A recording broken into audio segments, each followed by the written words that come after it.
Let's be honest, committing hundreds of hours to a game is a risk, not because time is scarce, but because wasting it feels terrible. We've all played games that start strong and slowly fall apart. Systems stop holding up, worlds lose their magic. So if you're about to invest serious time into your next game, the real question isn't, is it fun? It's, will this still be good after 50, 100, even 200 hours? Today, I'm sharing 5 games that earn that commitment. Not by being endless, but by staying solid the longer you play. In Valheim, the first base you build feels temporary, just enough walls to survive the night, a roof, a fire. But after your first real loss, losing gear far from home, you stop treating it that way. You reinforce, you plan routes, you prepare before leaving.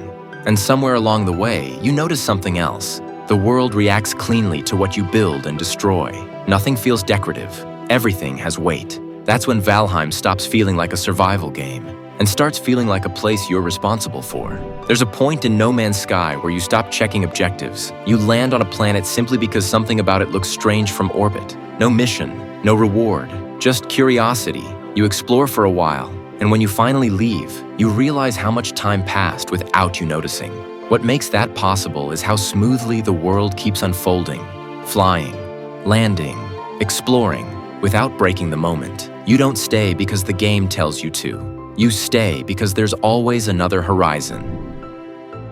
In The Witcher 3, some quests don't really end when the quest log closes. Hours later, you might hear a line of dialogue or notice a change in the world that reminds you of a decision you made earlier. There's no big announcement, no reminder, just a quiet moment where you realize the game remembers what you did. Even deep into long play sessions, the world holds together. Characters stay grounded, scenes stay intact. That's why people keep playing, not to clear content, but to see how their choices keep echoing.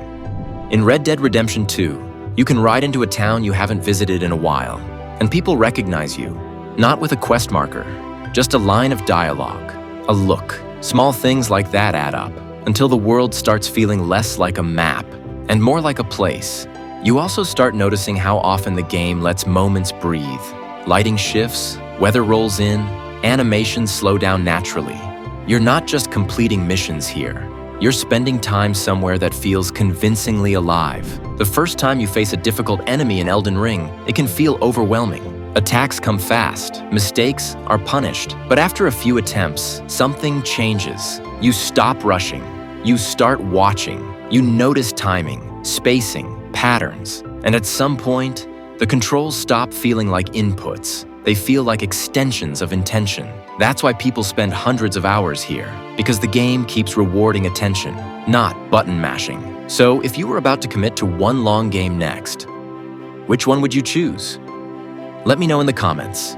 And if you enjoy thoughtful game recommendations like this is the Vertex. Thanks for watching.